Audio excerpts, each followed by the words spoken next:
So, welcome to yet another episode of the People, Passion, and Purpose podcast. I have a very nice, conversation with Arpita the last 1 week, and then I've then wanted to have her as part of the podcast.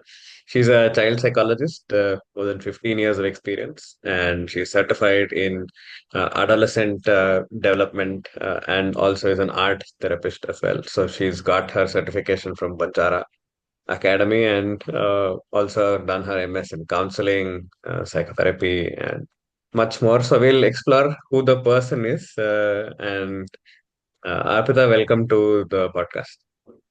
Thank you, Sunil, so much for having me in your podcast. Awesome. So it's always been something that I have not experienced official therapy. I've been usually the one who always gets other people to call me and said, you know what, I am in need of a friend who just needs to listen to me. So when you hear this from me, how different is therapy as a subject? What do you learn when you do MS in therapy and those areas? So if you can shed a little bit of light and also introduce yourself the way you want to introduce yourself, I think that would be fantastic. Yeah. So if I have to introduce myself, I have 15 years of work experience. My journey started as an IT recruiter, and then my passion towards counseling was so much that I did my MS in counseling and psychotherapy. And I was very curious why some people are happy, some are not so happy. And is it like the environment where they are born and brought up, is that is affecting, or is the parenting style? Or so those questions was always in my mind, so I was very curious about this, how happiness about life and generally what's going in the minds of people. So this helped me to get into the counseling role, and also I felt like I was always in my friend circle. I was a person where I used to listen to people. I was just listening to them without any judgment, and many people kept telling about their secrets, about their life stories, and I felt okay, at least I have the listening ears. And with my counseling MS, that helped me to get into the more strategy way, kind of a therapeutic way to do. And I'm loving what I'm doing. So if I have to say what happens in the therapy session, that's what you asked me, right, Sunil? Yeah. So what's the difference between a person who is listening and a therapy is we go by first is like we will be non-judgmental. It's just that we listen to the client. That's what most of them want these days. Just to okay, not to Absolutely. interrupt, right, and interrupt and not say, oh, did had this happen to you? This is very silly, right? All these questions come when we talk to a casual person, but we as a therapist, we are just going to listen to them one without judging them. It can we do. And second is, if a person is in the emotional mode, we just listen initially, and someone who is in the thinking mode, we have to take them into something has happened in their house. They cannot be always very realistic, right? We have to take them to the emotional mode also. So in the therapy session, it's like we listen and then give them take them into a realistic way of life, so that when they come out in their reality, they know how to live with people and not be too emotional, or not always be realistic, be human and balance your life. That's a very interesting aspect of bringing listening into place. And I think you may have the distinction of knowing what's the difference between hearing somebody and actually listening to somebody. So you listen not just to whatever they're saying, to sometimes also listening to what has not been said. So all of these things come into picture. And do you feel from your experience, you say 15 years of experience, so generationally with now Gen Z, Gen Alpha, now I think Gen Beta, all those generations do coming in. Has our listening gotten better, or what do you say? Is that Yeah. still a Listening is always you just have to listen without any kind of judging them or without interrupting them. It is kind of better, is like many want instant, what solutions. So they don't have so much of time to vent it out, or probably they want solutions. So it's like listening is the same thing what I do, but at least give them the right questions, ask them right question, and make them think about what's happening in their life. So listening is always listening, quality is listening without getting distracted with anything in my mind. So listening is always the same from the generation to people, it's the same. When it comes to children, it's more listening, because I think they might not stop anywhere, they'll go on talking, right? So listening is the same for everybody without judging them, waiting for them to stop. So, and how do you explain your experience as a therapist? So how's the journey of 15 years been? And Yeah. if you can share So, 2 or 3 incidents that you always remember again without exposing confidential information, please right. do share with us, because stories, I think, are a better way of sharing. Otherwise, the audience may not appreciate the true depth of what you do. Right. So with 15 years of experience, I've been working in a school. So with school, it is a different, issues children have. It can be anger, it can be bullying. They've been bullied by their friends, or it could be the environment at home. It's very toxic. So they're not able to even talk to their parents. One, they don't know how to lead their life. They're confused, they're very sad. So when it comes to children, it is more of teaching them a lot of life skill values. What they can do at this age is just to study, concentrate on their studies. So papa might be that way, mama might be this way, they're fighting, you don't have money, but at least you're in a government school, or you're going to school. But what is your role as a child is just to study, get good marks, eat well, concentrate on that. When you concentrate on your studies, you are just aiming at getting good marks, being a good child at school, being disciplined. So that is one thing when it comes to children. So different cases, because I was working in an NGO, and it was mostly community NGO. So right, they'll be having many children in each house. So more than every family had more than three child. So it was very difficult for the parents also to take care of them financially, even for when it comes to giving them good education, or sitting with them and teaching them. But what I felt is they came in to me and told about what's happening at home. Mama is crying, papa does not have money to take care of so many people, so many children at home. They're not able to even give us one meal per day. So I think I should stop studying and start working. What about if I start working? At least we are able to eat well. Why should we study and all? So what happened is, where I used to work, the education was very minimum they had to pay. So why I used to tell them, like, your role right now, I understand whatever you're going through is very difficult. So what can you do? So they were like, they were like only concentrating on the money part. But what if your parents are able to give you education? Okay, so can you concentrate on your study? So, they felt, of course, if I'm not getting distracted anyway, I can concentrate on my study, go get good marks. So the child used to come and tell me everything, whatever he felt in the house, and he used to vent it out to me, and he used to concentrate on studies. So he felt, okay, my role right now is just to concentrate on my studies. So what if I do my degree, then I can at least start working and earning better.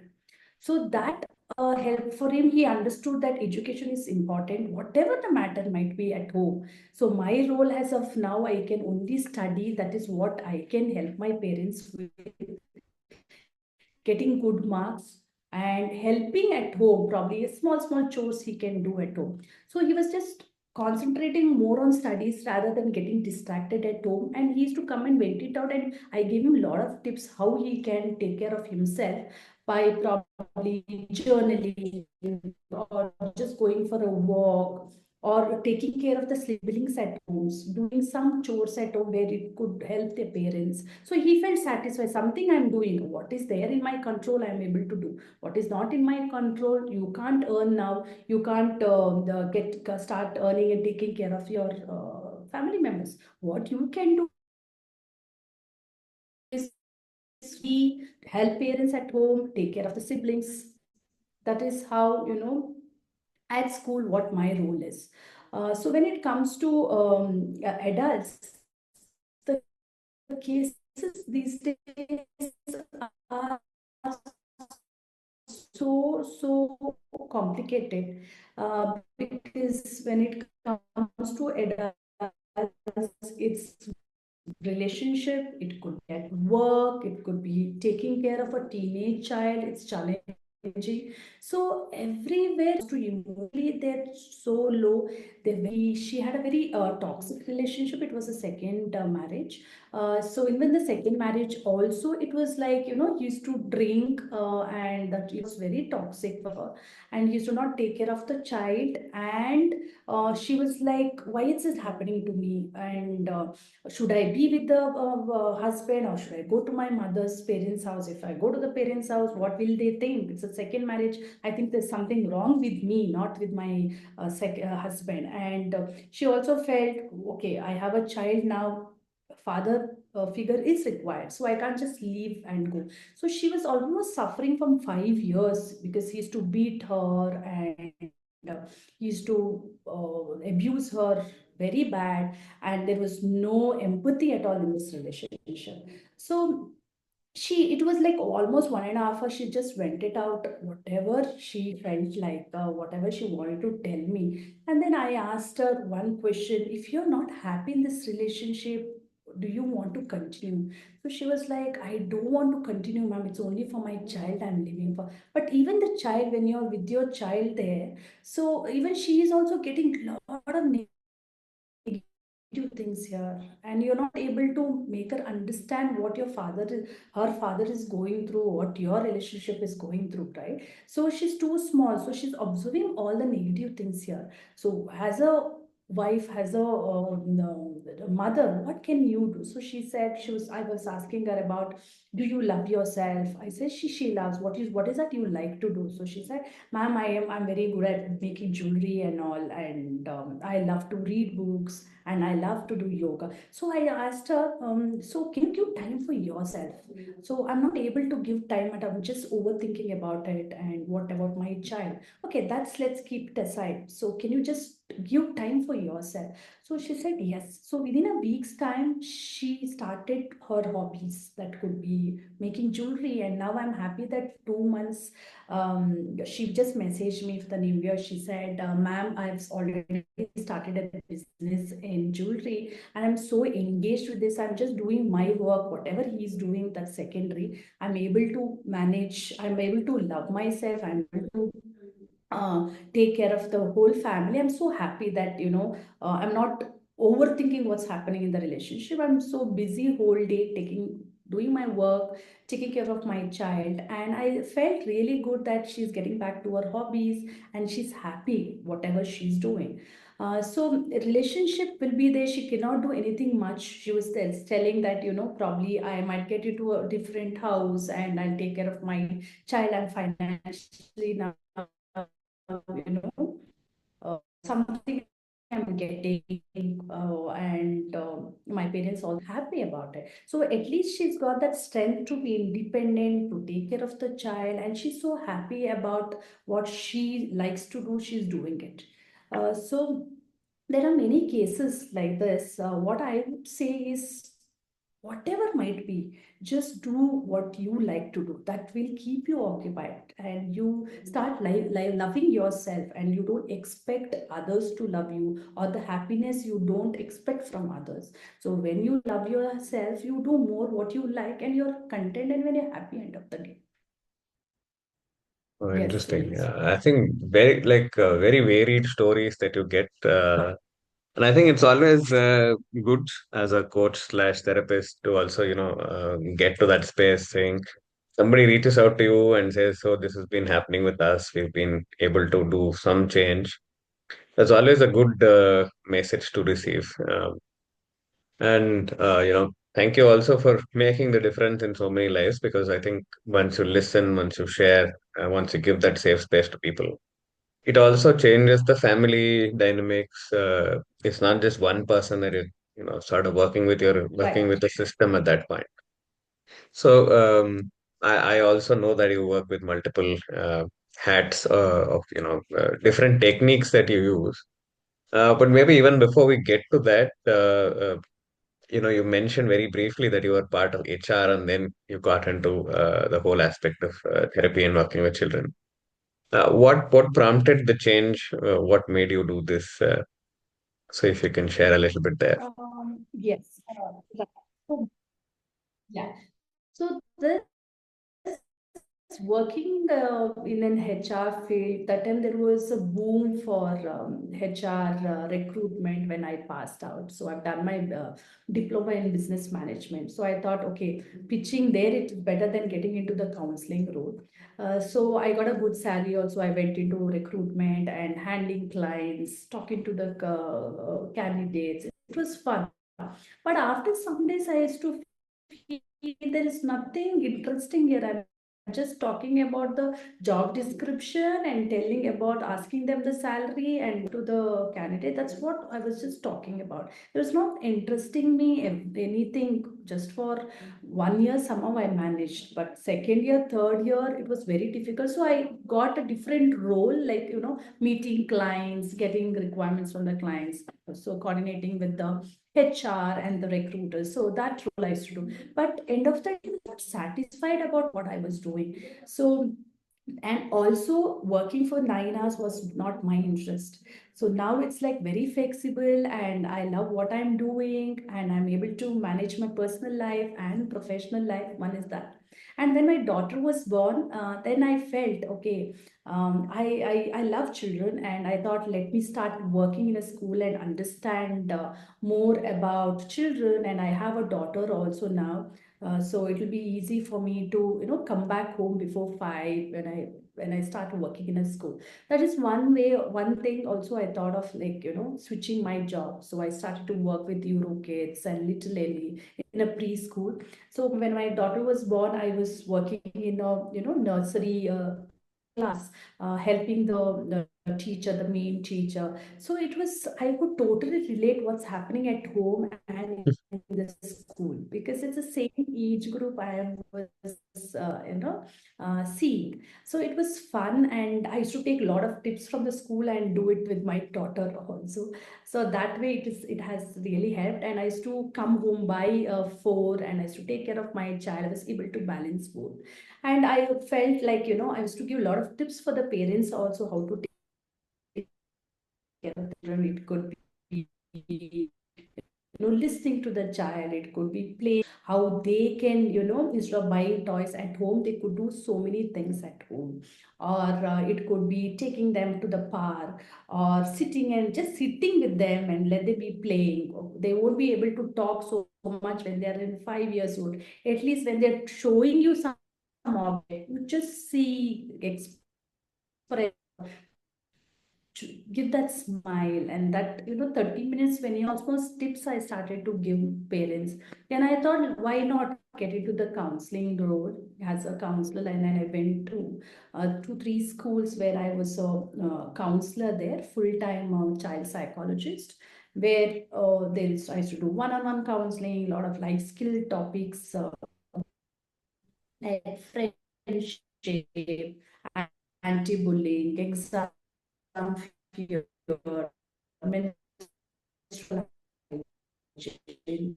So like a lot of topic to take for children there.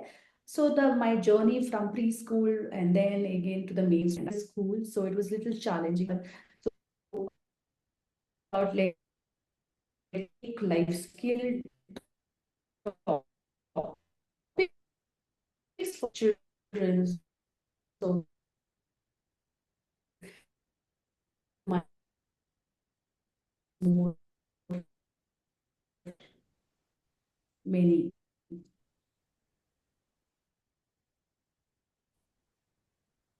Because I think your network is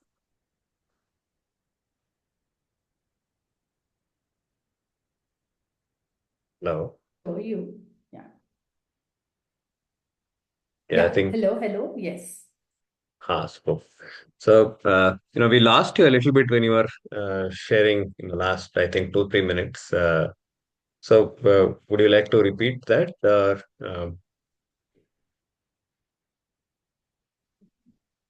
Okay. So I was telling like how my journey from a preschool when it went to I started to work in a mainstream. From the preschool it was more of with the in the class and then giving tips to the parents. And when it came to mainstream, it was like from first standard, that was the age group of 6 till 12 years. So though it was totally different, every class, every age had so much of difference in their behavior, in their physical health, in their mental health. Everything was totally different when it comes to preschool and a mainstream. And high school, it's totally challenging game for the parents as well as teacher and a counselor. So my journey started with the preschool, and then I started to work in a mainstream. 3 schools I worked in a mainstream as a child counselor. One child counselor working was very challenging because I was not able to listen to many children. So I thought, let me give life skill topics in the class. It could be about exams, fear of exams, or anti-bullying, peer pressure, or it could be menstrual hygiene. So these topics I thought if I give in the class, so many will be able to benefit from it. So one to one I cannot do for bullying which happens in the school. It could be outside the school, in the classroom, in the washroom, when teachers are not there. There are a lot of bullying happening. So when I take topics like this, so many have been aware. So what happens when you're bullying others?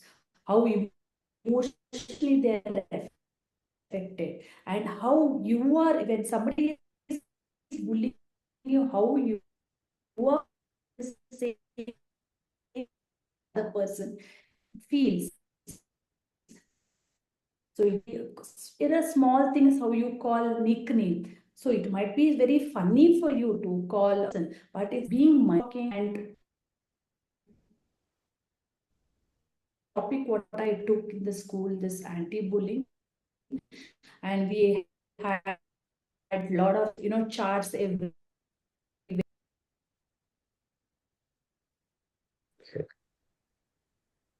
so Arpita, you were talking about the aspect of taking on multiple conversations at the same point of time, or rather creating awareness on bullying or any of those aspects for more and more kids. Maybe also how is it with the kids right now in terms of how many of them have access to mental health, and how many of them are open to access mental health was also a question that came at that point. Right.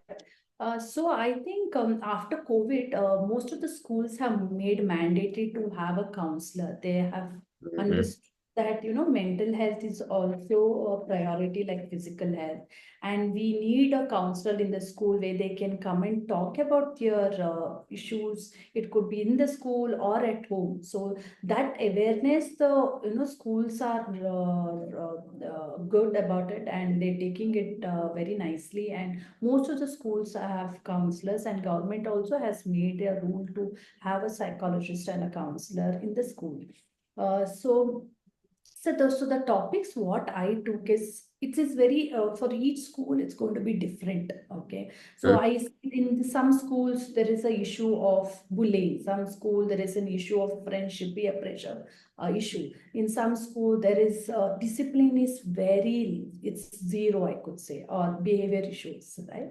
So each school will have a different issues. Okay, so I will see that, okay, first 2 months it's just observing and building rapport with the child, going and casually talking talking to in the class, and just making them telling them that I'll be sitting in this room, you can come and talk to me, I'm like a friend, you can come and just talk to me whatever you want to, and I'll be giving few tips like how you can take care of yourself, how you can be happy, right? So that way I built rapport, and I found out in that school I had to work on the bullying part and the discipline part. So according to that, I gave a session for the teachers how they Mhm. have to have a disciplined class in the class. It could be about giving rewards to the children when they are having kind of not disciplined or listening to them or doing some behavior what the teacher has told. So all this, a few sessions I took for the teachers also, how they can take care of the children in the class, and also topics like anti-bullying. So I felt, it was like randomly people used to call their child, their friend's surname, and they took it very lightly, calling them, Gunda, or it could be the full name they used to not call, only is the second name. In the second name, they used to only call three letter or two letters. Okay. So it became very common to each one, and someone is calling me, and I'll also start calling. So nobody stopped there. So, but that affected many people. Ma'am, he started to call, I'll also call, what is there? So there was no stop. So this anti-bullying topics which I took helped a lot of people that, when I have been bullied by somebody, what happens to me emotionally? I'm hurt emotionally. I feel, why is he doing? My mother or father could have kept some other name, or is he not understanding what I am feeling, going through? So when I started to feel what others are feeling, and I stopped doing it, right? So this helped in not only with calling nicknames, it could be pushing others, and in the washroom just throwing water to each other, or groupism, talking bad about one person. Suddenly you make friends with other person and corner the other boy, or it could be about their personality. You could be fat, or you could be short, whatever reason it could be, right? So how you have to accept yourself and accept your friend, how they are very important. So this concept I Mhm. made them understand, and they really felt like how I feel when I am being bullied. Even my friend is also going to feel the same way. It could be sadness or anger, and definitely he would want to show off that anger in a different way rather than calm and say, why are you bullying? Don't bullying. I will revert back, right? So I will say, okay, tomorrow you come, I'll see what I will do. So it is to increase instead of Escalate, stopping. yeah. Yeah, escalation was going on in the class. Very interesting. So very interesting. I think a lot of very deep topics. They're not simple. And again, they're not textbook issues. You will have to go sit, understand the nuance, get everybody into the equation, and then start talking about some of these topics. Get people involved. Um, I think yeah, there are many many interesting questions lined up in my thought processes. But I also know that you are a author of a book called Mindful Me. And how is that in perspective working with children? So when did the idea come about, or if you can tell a little bit about the book? Yes, yes. So when I used to take classes for the life skill classes for children, they used to have a rough book. They used to do these activities and go home. So I felt like, there is no, they if they want to know about their journaling or about themselves, there is not a proper book. It is to just write it in the sheet. They used to sometimes throw it, or in the rough book, it is gone missed somewhere. So I felt, let's make a nice journaling book where they can use it forever or look back to it whenever they want. So I this is a mindful me journal book which I have written, and out of many topics I've taken 10 topics which are very important, like self awareness, values, self love, discipline, hobbies. So I had many topics in my mind. It was very difficult for me to pick 10 out of many. But I thought, the book one, let me start with the very basic topics. So I felt, okay, let me put it in the book, and this will help many children, many schools with this topic where they can start, journaling. So I want many people to start journaling. I want to introduce journaling to each and everyone when they are very young. So this book is for 6th, 7th, and 8th grade, and so it's very less to write. So when it comes to journaling or moral books, there are a lot of text and stories. For in this book, there are very less to write and more of picture, making the children interesting to journal. Okay, I felt why this book was important is it's your journal, it's your mind, you're venting it out. It's going to be your authentic mind, and you're journaling it in a book.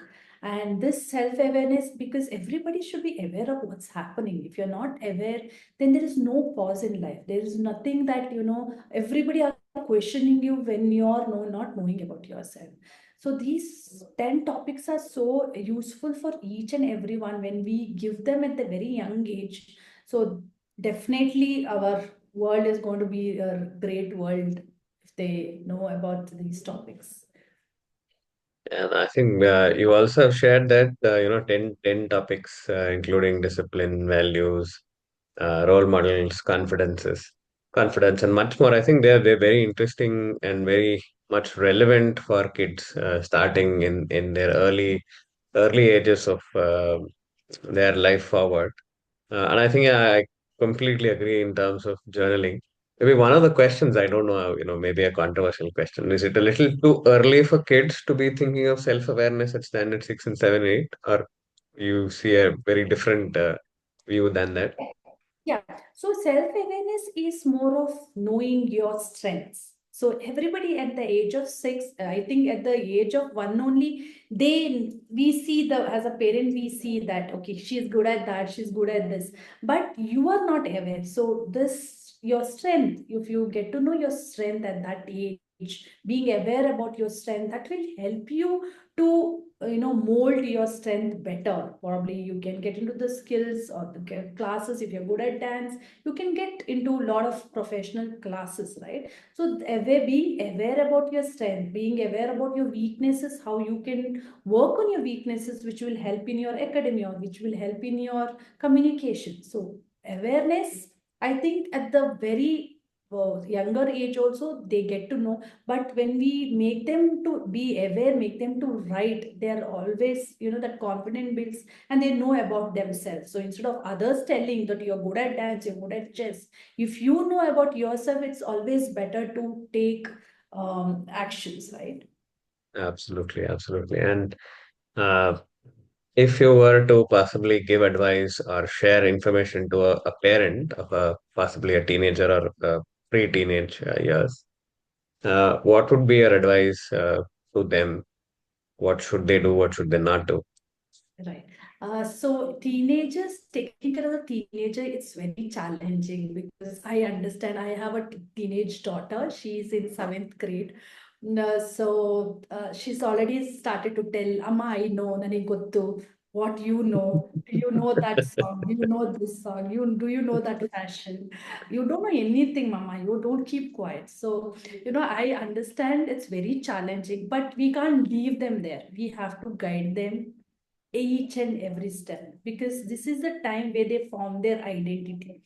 So it could be good identity, bad identity, peer pressure, whatever it is. This is the time they form their identity. We as a parent have to just give them good values. If they take, if they don't take, it's okay, but at least keep guiding them. One is giving them quality time. Half an hour, it's Mhm. okay. But see that there's no distraction. You're not watching your mobile, you're not answering calls, or you're not cooking, or you're not attending meeting. That 30 minutes quality time, please give. Okay, and next, whenever the child is coming from the school, I see that, parents are like, did you eat? What happened at school? Keep your bag there, go and eat, go and wash your hand, remove your dress. There are so many things the parents will start talking. At least the 10 minutes, you just listen what the child wants to tell you. So after once they come from school. And one more thing I want to say is we have been parented in a different style, right? So probably you might be parented very authentic parent, or it could be very dominating parent, or it could be too caring parent you might have had. So you have to balance, you cannot be the same way. So you have to be very practical when you're parenting. You cannot be too traditional parenting, like you always wear salwar and go, you don't go to malls, or you have to just go to temple. All this, you cannot have that in this generation. So you need to balance, right? So you should know where your child, which school your child is going, how is the environment there, how the at school, or the children, how they're talking. So accordingly you need to tame your child, or you have to guide your child accordingly, not the traditional way or not even too modern also. So you need to balance that. You have to be really consciously, you have to start doing parenting. Others, the child will say, mama, what is this, your style is totally different.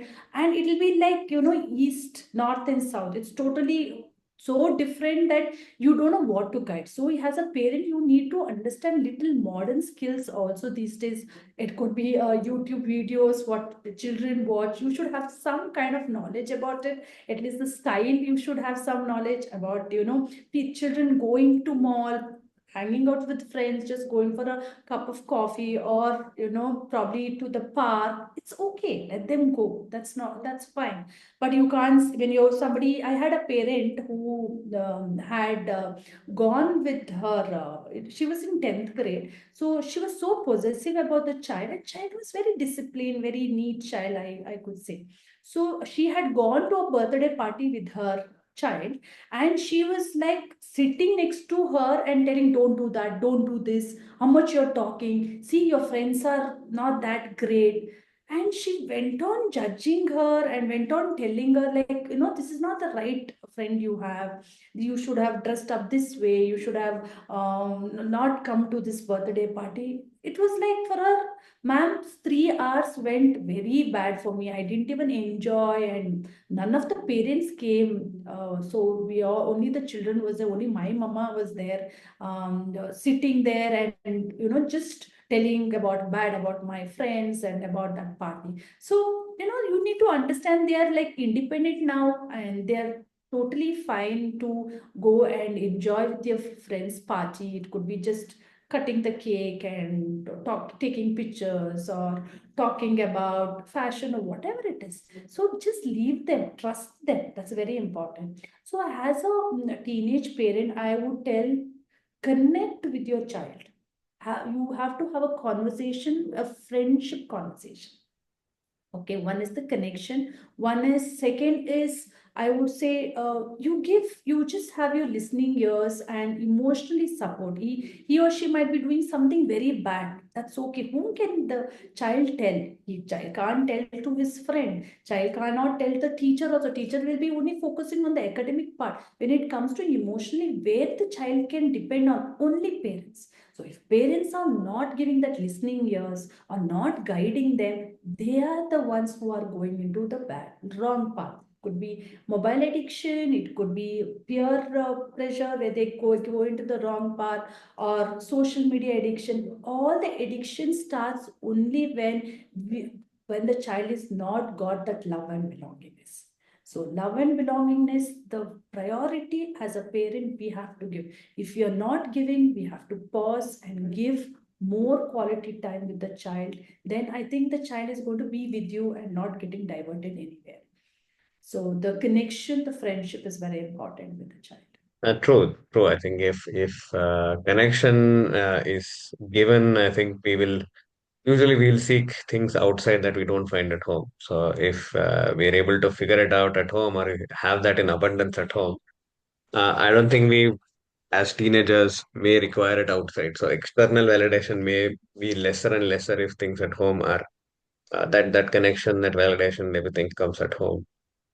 I think it's been very interesting talking to you. So you also talked about, I think, the addiction part, which possibly is one of the toughest challenges for parents nowadays. Because if I were to be a parent, I think it would be a very difficult job to sort of, considering how I was parented and how I would be then parenting.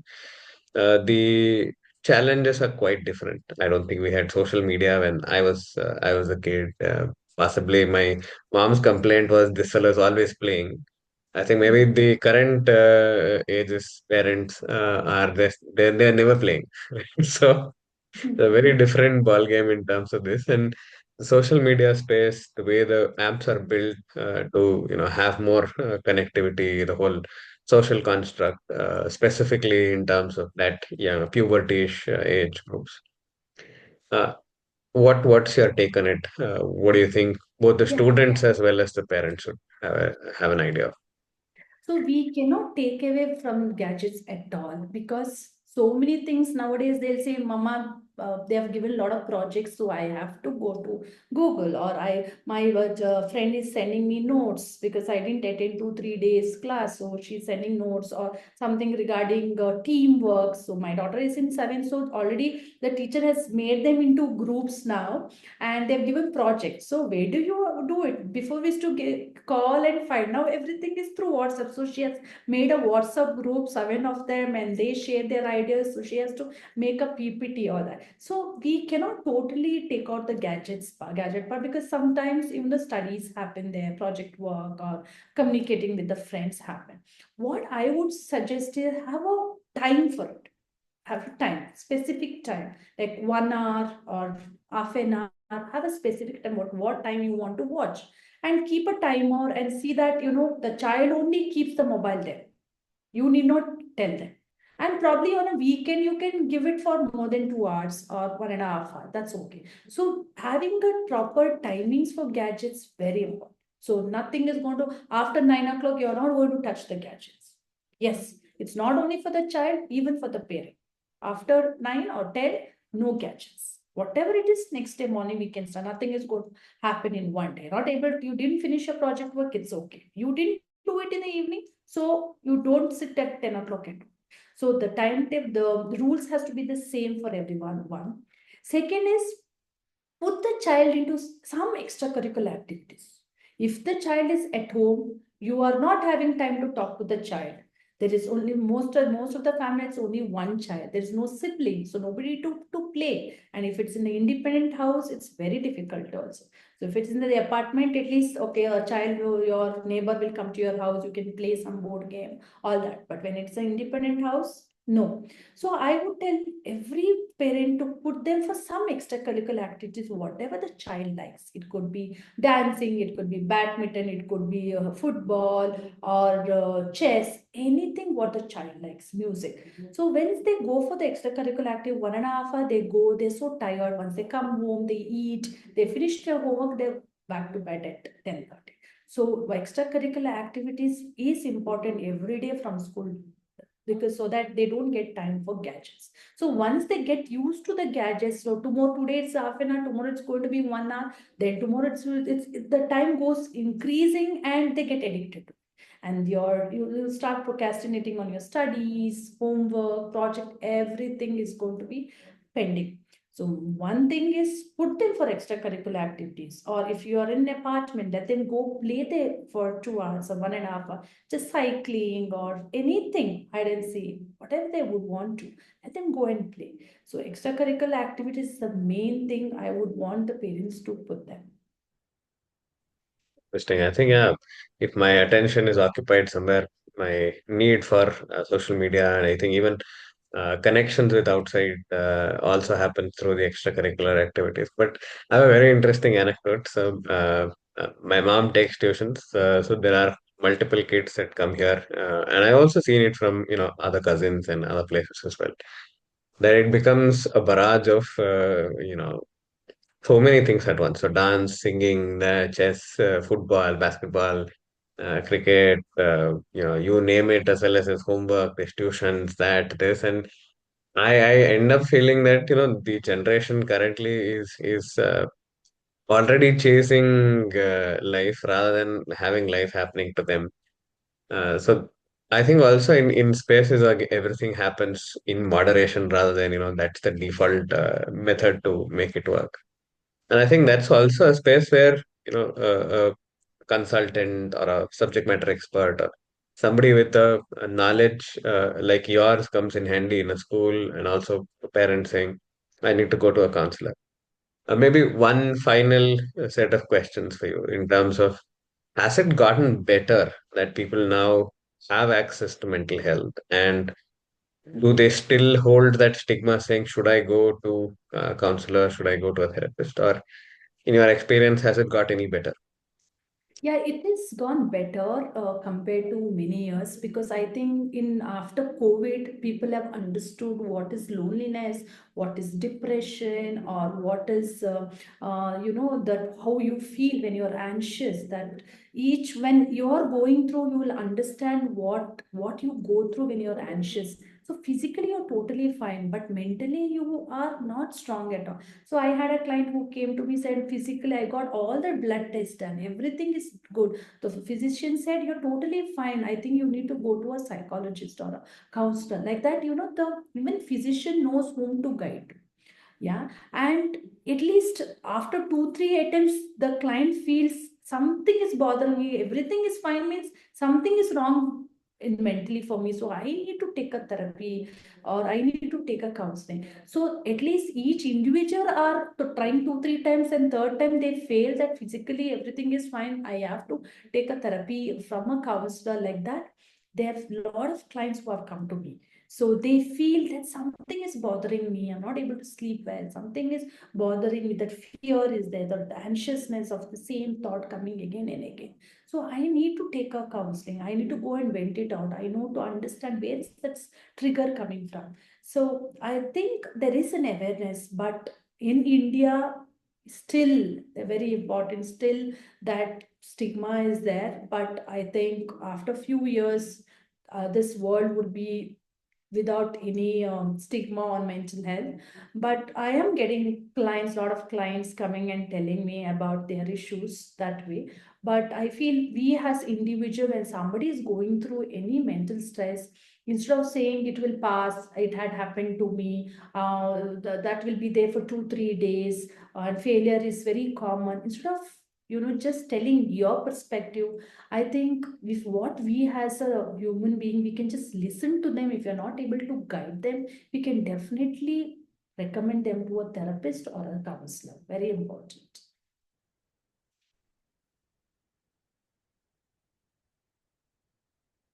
Muted. Sorry, I was saying something. So that's very true in terms of, how we are to listen, how we are to not, how do I say, put our colors to their canvas, saying, oh, I have also had it, it's okay. It'll go in 2 days, 3 days. It's not such a big deal. Um, I think the more you do that, the more you antagonize the person. I think it more aggravates that irritation and all Yes. those emotional aspects there are. Uh, Again, possibly one final question is, how do you handle emotions of yours when there's so much that's coming at you? I think that's a very expected question for a therapist and a counselor, right? Yeah, right, right. So my friend they keep asking me, my close friends. So you have a lot of interesting stories, or very sad stories, or very depressing stories. How do you vent it out? How do you manage to have this energy always? So one thing I would want to tell you, Sunil, like I like what I'm doing well. Okay, so I am here to. So whatever the stories it could be. I'm happy to listen to it, and I see that after every sessions they go happily to their house. Okay, so what my energy is, I do a lot of things, like it could be walking per day every day, or journaling every day, or venting out in a different way. I end of the day I pray to all my clients who have been suffering, so I feel okay, they have been blessed, or for small small things where I can tell to them that okay, your issues are going to be fine, you've been blessed wherever you are. Or it could be like if there are so many issues which I get from my clients, so it would be like I finish that client, another client when I meet, it's a different issue, it's a more issue. Okay, so for me, it has become very common, those things. And as a therapist, these are the, I know that I am here to listen to them. I'm able to guide them, whatever the issue might be. So me keeping that energy, positive energy is like It could be physical health. How do I go? I go for walk. I go for yoga. I went it out through journaling. I had do meditations to just calm my mind. So this is the few techniques I do how to take care of my emotions and also have that energy to listen to my clients. Interesting. Hmm. So, Abhita, it's always been almost been an hour. It's been gripping conversation, and I think yeah, talking to a counselor and therapist, you'll always have much more to say. So, any closing thoughts? Anything that you would like to leave the audience with?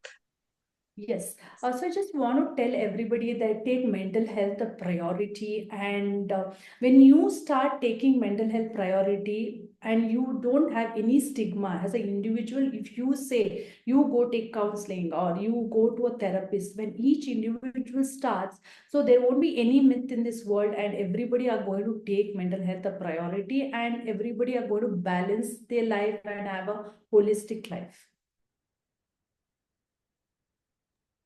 I think yeah, mental health as a priority is I think very important to leave at that because a lot of us now do regular health checkups. It's become a part of even the insurance guys have brought it in saying you can get your regular health checkups done and we'll reimburse you for it, etc., etc. A lot of that stuff.